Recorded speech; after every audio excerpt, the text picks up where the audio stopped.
Hey everyone, I'm Stephanie, and I believe that the right book at the right time can change lives, and that all readers should read children's literature, especially adults. So that's what we do here on the Kid Lit Love podcast. We celebrate all things children's literature: picture books, early readers, middle grade, and young adult novels for readers of all ages. In each episode, we'll talk with children's literature authors and discuss their books, their hopes, their dreams for readers, their writing process, and much, much more. Whether you're an adult reading to their inner child or connecting the young readers in your life with fantastic books, you've come to the right place. So grab a notebook to build your TBR, and let's get to today's episode of Kid Lit Love.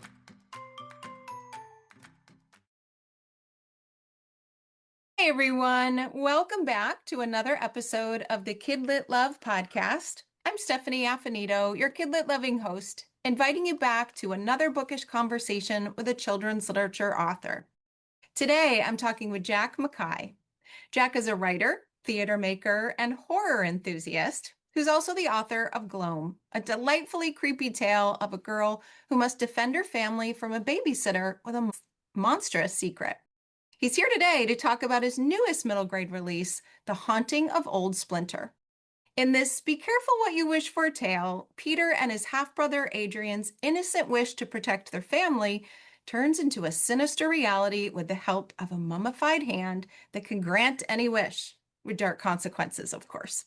I can't wait to talk with him all about this delightfully creepy tale, so we are going to get right to the episode. Jack, welcome to Kid Lit Love. I'm so glad you're here today. Well, thank you, Stephanie. I'm very excited to be here too. Yeah, as I said before we hit record, I was so immersed and so loved it and so creeped out at the same time. So I can't wait to talk about all the things in That's relation to. perfect. That is the ideal sort of combination of reactions that this book could generate. So I'm very happy about that. Yes, you nailed that for sure. But before we get to the book, I would love to just have you talk about you for a bit. Tell us a bit about you and your books and the journey you've taken through children's literature. Sure thing. So my name's Jack. I'm 22. I live in York in England. Old York, I guess we could call it. And I've been a writer my whole life, really since I sort of since I could want anything, I wanted to be a writer. I think discovering that the books I was reading as a kid were written by people, and that was a job that you could do. That was so exciting, and I think from that moment on, I just knew that's what I wanted to do. I've written books throughout my childhood, and I mean, they're all like a lot of kid stuff, very sort of heavily plagiarized from stuff I was reading and enjoying at the time. But I was lucky to have a really supportive family who have sort of not only introduced me to a lot of the books that really shaped my childhood, but also my granddad sort of taught me how to get involved in the actual publishing process and what it might look like to send your book off to literary agents or to publishers. And that really was helpful when it came time to writing books when I was a little bit older, and I was writing books that were a little bit more serious and a little bit more original and more sort of, I suppose, worthy of an audience. That really did help. So Gloam was the first one. I mean, I must have sent countless books off as a kid to agents, and it's no surprise. I mean, when I go back and read them, I'm like, why did I ever think that this was possible? But it's really great practice, and certainly great practice in the art of rejection and handling rejection. When it came time to write Gloam, I was really into horror. My sister was really into horror. She is 8 years younger than me. My brother is 2 years younger than that. They were both sort of interested in stories that were going to challenge them and that were going to hold their interest. And as a fan of horror myself, as someone who grew up with a lot of things that were, trusted me enough to scare me. I mean, I grew up with Doctor Who on the TV, and Doctor Who, some people might not believe this if they've only watched recent Doctor Who, but it used to be so scary, really genuinely hide behind the sofa kind of stuff. And I was thinking, where are I read Goosebumps. I was thinking, where are the books like that? Where are the things like that for the next generation of kids, my siblings' age? So I wrote Gloam, and then it just, I suppose, landed in the right place at the right time. And it seems that a lot of people are feeling like my siblings are. So horror is home at the moment. I'm really enjoying working in this space and meeting the people who are reading it and enjoying it. And that's what book two is as well. It's, I suppose, a sort of unofficial continuation of that same theme. Yeah. horror is home. Horror with heart, I would say, Yes. is home, right? Because this is middle grade. This is middle grade horror, which I feel like is this very unique and thankfully kind of growing genre, as you said. This this is a book that fills a need for a particular kid who might have this horror interest, but also, for readers who would have been like me, Jack, who would not have considered horror an interest, fell really hard for the story and the family and the other things that are all wrapped up in this middle grade book. So my question to you is, have your siblings, read it, gave you feedback? Do they approve? Well, I have to admit that they haven't actually read this one yet because I think that they were waiting for. Well, I mean, part of it was that I've moved away, and so I don't see them quite as much as I'd like to. But also, I think they were waiting for the finished version. In the UK, I think it's slightly longer time until it comes out. I think it does not coming out in September here, or till until September here. Sorry. So they're still waiting to sort of hold it in their hands and read it properly. But when I was writing Gloam, that was something where because it was so new, I only ever wrote fantasy when I was a kid. So to delve into something that was a little bit scarier and also something that was aimed at my siblings who were 12 and 10 at the time, I did feel a strong, urge to make sure that it worked for them and that it was landing with its audience. So so I read it to them. When we grew up, I read the whole Harry Potter series to my siblings. So we sort of had this nice little tradition of I suppose I would read to them before bed. And then I thought, right, let's up the stakes and read a horror story before bed and see what happens. And my mom was obviously thrilled about it. But they both really, really enjoyed it. And I think that my sister is kind of tough as nails and is trying to be tough as nails. I mean, she absolutely loves horror. Since, I always talk about horror movies at the dinner table and to the point where she would come up to me and be like, Jack, can I watch the Texas Chainsaw Massacre? And I was like, no way. I was like, uh-oh, I didn't realize you were listening. Oh gosh, I should maybe figure something out and stop talking about that at the table. But she was really on the lookout for that sort of thing. And then my brother is the opposite. My brother absolutely just really is not a horror fan. Would leave the room whenever Doctor Who was on TV. And so I had both types of kid, I guess. Someone who's a really, really burgeoning horror fan, and someone who's really skeptical about it. And so that did help me. I think I was uniquely advantaged to sort of fine tune that to both of their tastes. But I'm glad you said, as someone who maybe didn't love horror growing up, sort of enjoying this story and enjoying it for not necessarily in spite of its horror elements, but sort of it forms this larger picture that you found enjoyable. One of the best things about this job and about going to events and schools visits across the UK is that I've met kids who will say to me, who won't necessarily be, I thought that this book would be for the niche subset of kids who are really, really into horror, and it would be basically exclusively for them. What I've discovered is that there's lots of kids who will come up to me and say, I always ask them, when I'm signing, what your name is, what's your favorite horror movie, what's your favorite horror book, and they will always, a lot of them will say, this is my first one. And it's such a nice thing to be able to have a conversation with them, with somebody who is brand new to the genre and has given it a try anyway, and maybe has been introduced to something new that they weren't, haven't necessarily had experience with before. That's a really exciting, I mean, it puts a great deal of responsibility on me to make sure the book is good and I'm not giving horror a bad name. But yeah, just a really, really gratifying and exciting thing to be told. Yeah, that makes me so happy as a former educator of little people, and now I educate teachers who want to become reading teachers. So we read a lot of children's literature. One of the things we always talk about is how reading can make you better.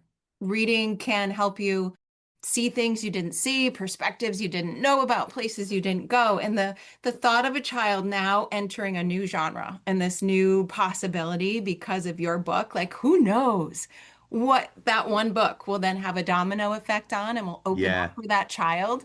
Oh, I'm There is a goosebumps sense of for like, you. it's great. There is such a sense of like maybe that is a branch. I mean, when you're young, I mean, I remember there's so many things that I sort of discovered that sent me down this path that wouldn't have happened if not for this one Yes. particular book or film or TV show that I watched.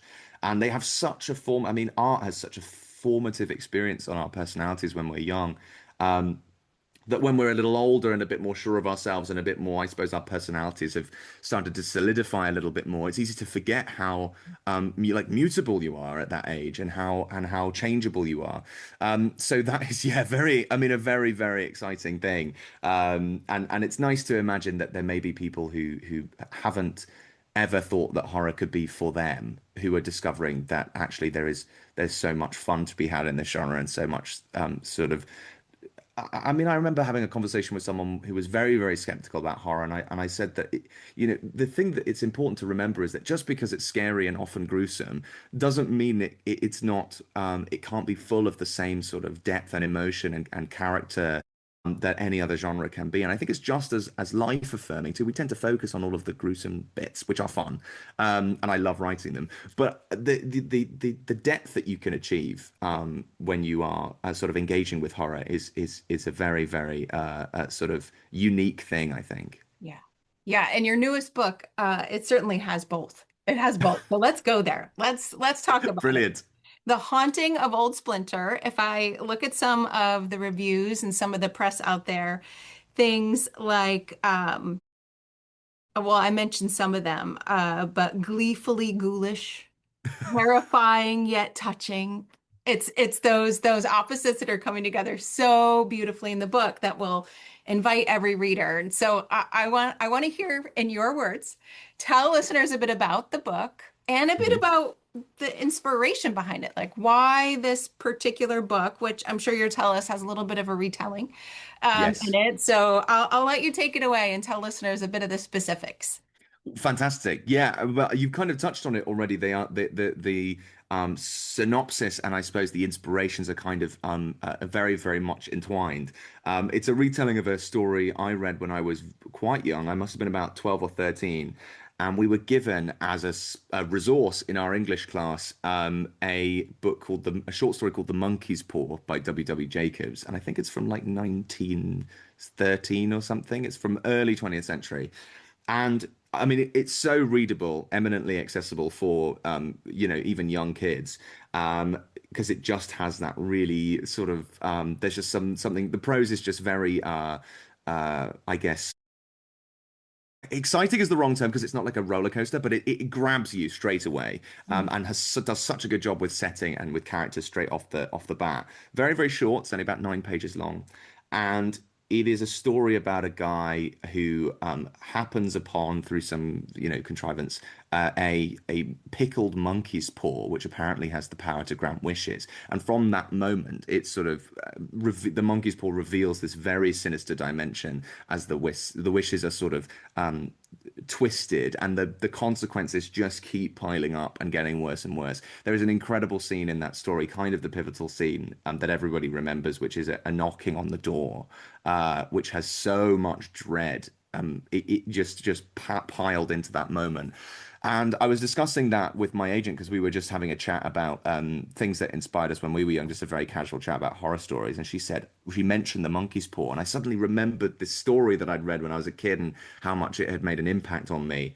And I was particularly sort of interested in the idea of why do we keep telling be careful what you wish for stories? Why are they so compelling? What is it about them that is powerful? So the story I wrote was about it's about a boy called Peter, who lives with his family in this massive old creaky house in the Yorkshire Moors called, which all the locals call Old Splinter because it basically is just falling apart.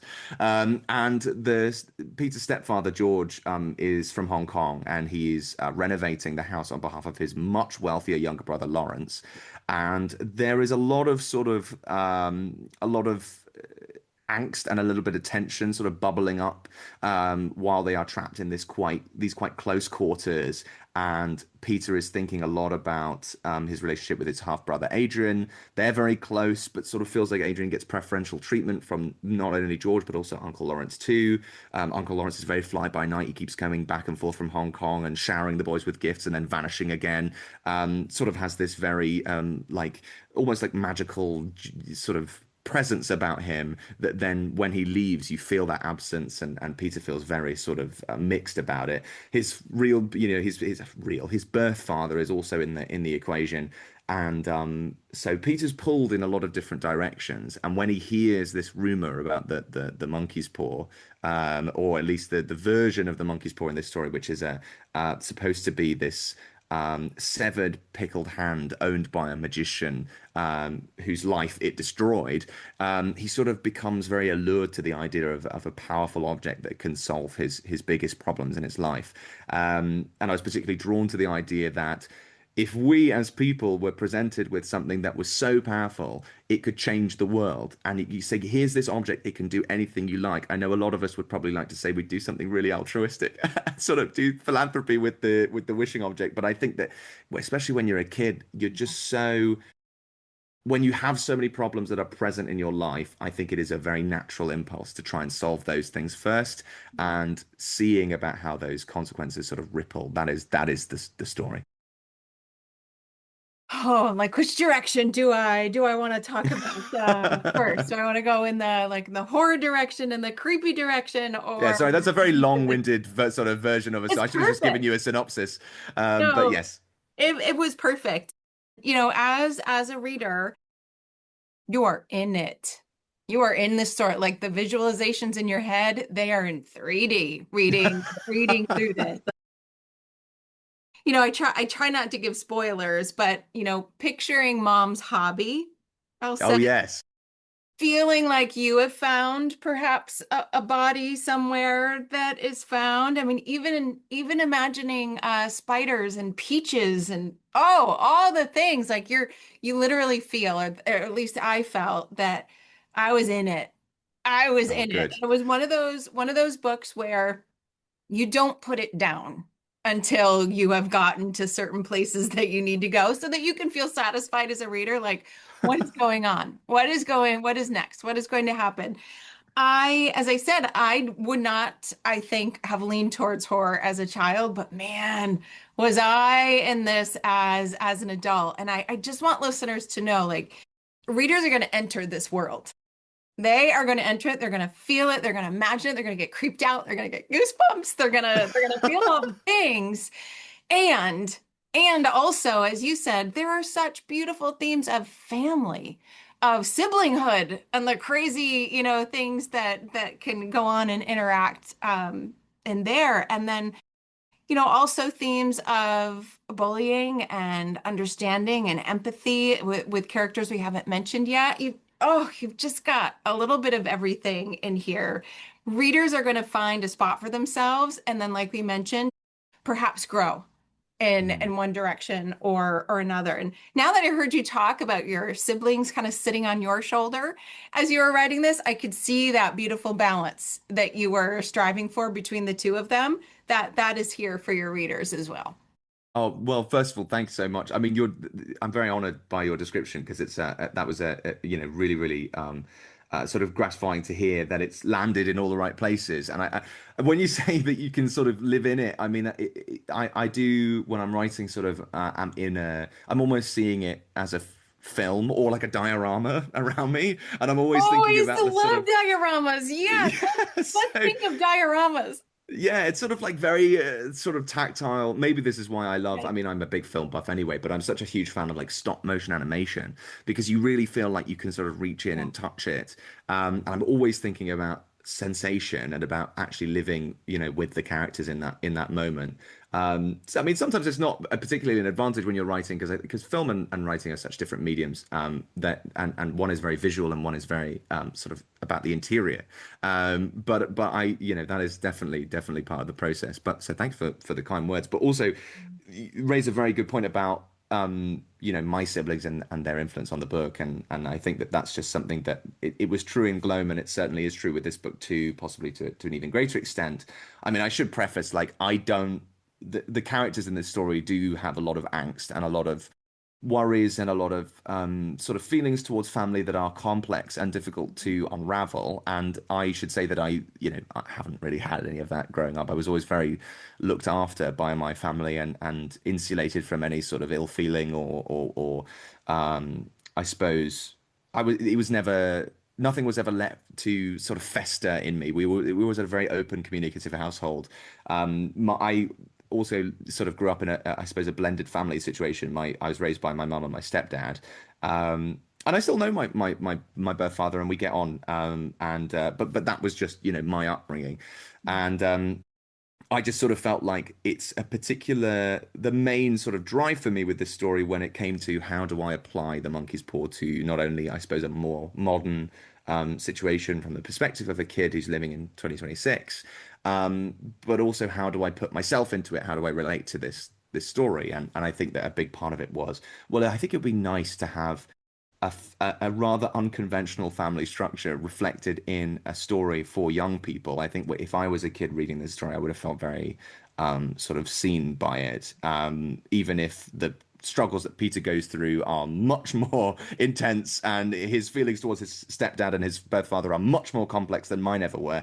I think that was just me sort of taking something that was familiar and asking myself, what would have happened if my parents had dealt with this differently, and what would have happened if I was not in as safe of an environment or in as open an environment as a kid. So I'm really glad that people are connecting with that family dynamic, because it means that I've done right by my own experience and by the characters in the story. Yeah. And like I said, no matter which side, so to speak, the reader might enter in at, if they came because this was, oh, it's middle grade horror, they're getting all of that richness that they may not have known that they needed. Yes. Or a reader who's like, oh, I don't know about horror, but I'm here for a family that looks like mine, or for the things that happen to the kids that look like me. And then maybe like Adrian, they'll say, I can handle it. I'm older now. The horror, I loved that in the opening. I thought, yeah, that's me. That's me too right now. Yeah, I think it's such a universal experience when you're a kid, of like parents or, guardians or whatever, always saying to you, oh, I think you should wait till you're older to do that. And when you're a kid, you're like, what? I can do it now. Like Yes. you don't know me. You don't know the inside of my brain. I can handle it. I've seen my own siblings go through that a lot. And I think because they are young, I mean, I'm the eldest and they are younger than me. So, my sister's sort of, although I suppose next sibling is 8 years older than her and gets to do all this stuff that she couldn't do growing up, and she has to wait until she's older to be able to do things I could do. Same for my brother and my sister. So the universal feeling, I think. Yeah. Now, as you think of your book going out into the world and getting into these readers' hands, what is your hope for the book, or your hope for readers who get the chance to enjoy it? Ooh. I think my hope for readers of this book is that they feel like this is that they find what you found in it, which is that there is a sort of world and characters that they care about and are interested in. I mean, I know a lot of people will come to horror because they want horror and they want to be challenged and they want to be excited. That's a wonderful thing, and I definitely write my books for those kind of people. I hope that those kids, if they do come to the story because they want something thrilling and a bit spooky, will get that and be Yeah. satisfied by that, but also will find something underneath that will be great fun. I do think that not only, even when once we get past the sense that horror is something that's only for adults or it's only for Halloween or whatever, there's still this sensation, I think, amongst a lot of people, that horror is a kind of roller coaster that you experience and then come out the other side of and go, well, that was lovely. I'm going to put it away and never think about it again.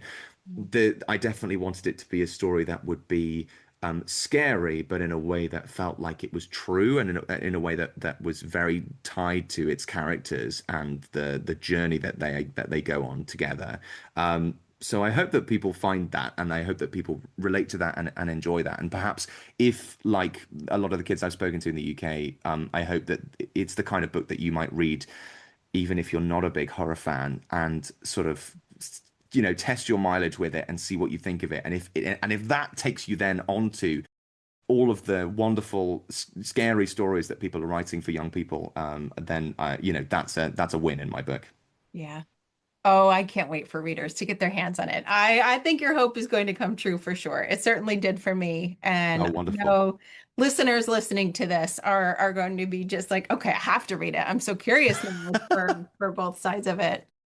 Now, where is the best place for people to find you online so that they can keep up with, maybe the books that come in the future or dive into Gloam if they hadn't read that yet? Give us the places that work for you. So I'm sort of intermittently on and off social media because I'm trying to trying to live a better, healthier lifestyle for my brain. I But hear you. occasionally, for all work stuff, all lovely book stuff and promotional stuff and books when they're coming out, all the book news is usually on my Instagram. So if you're a parent or guardian or a librarian or whatever, and you want to keep track of me, that's J.A. Mackay, Mackay, with a little underscore on the end. That's me on Instagram. I am on Twitter too, but Twitter's a little bit horrible at the moment. So Yeah, I agree. find me on Instagram. It's much nicer there. That's the best place. Okay. Well, I will make sure to put links to that, as well as the books, of course, in the show notes. And I just want to thank you for coming on today. It's a delightfully creepy book that I'm excited to share in your launch of. So thank you. Oh, well, thanks for having me, Stephanie. It's been lovely to chat. You too. And listeners, thank you for listening to another episode of Kidlit Love, and I'll see you in the next one.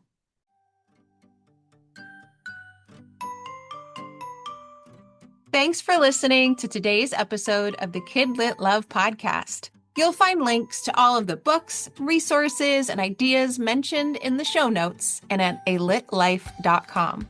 You'll also find Kidlit Love on Substack. That's where you'll find posts for each episode, monthly Kidlit roundups, and an invitation to join my summer book club and go deeper into the world of children's literature. And if you loved this podcast and want more, you might like to listen to my other podcast called Get Literate. It's a podcast that explores all things books and reading, notebooks and writing to build a life you love. One more thing. If you loved what you listened to today, please take a moment to rate and review the podcast, or take a screenshot of the episode and text it to a friend. This helps the podcast grow and builds our bookish community of kid lit love. Thanks for listening.